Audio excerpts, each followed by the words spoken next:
Hi, I'm Dave Lomax and this is Adventure Spec's FAQs.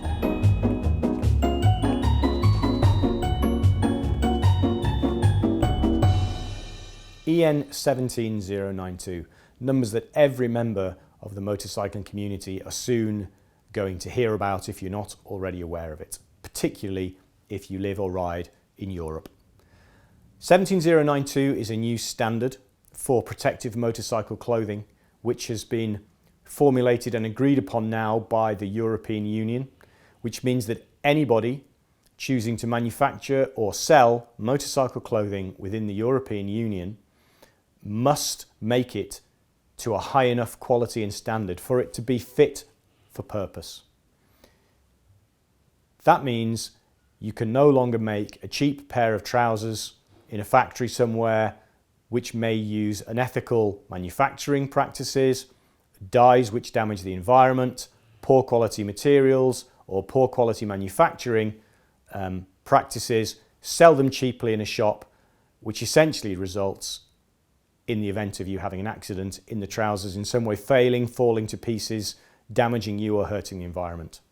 17092 is two things.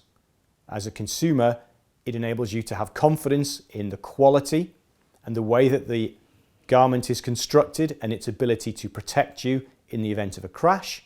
And it also gives you the confidence to know that the garment has been properly manufactured, taking into account the environment and the people who've actually put the garment together to ensure that minimal negative impact has occurred to the planet. So how does EN17092 affect Adventure Spec clothing?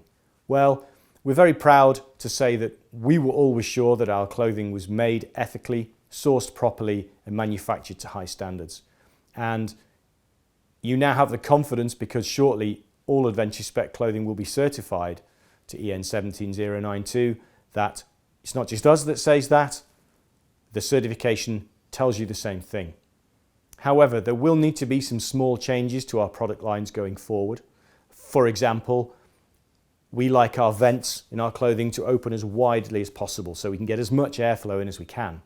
EN17092 says no opening in a piece of clothing should open more than 40 millimeters, and it must have something behind it to ensure that there is still some abrasion protection present in the event of the vent being opened. And so in this instance, we've had to put a simple mesh behind some of our vents and restrict the opening slightly. So that's one example where change has been made, which you will see on our garments in order to pass 17092, but we've made very few of the changes to the quality or the location of the manufacturing.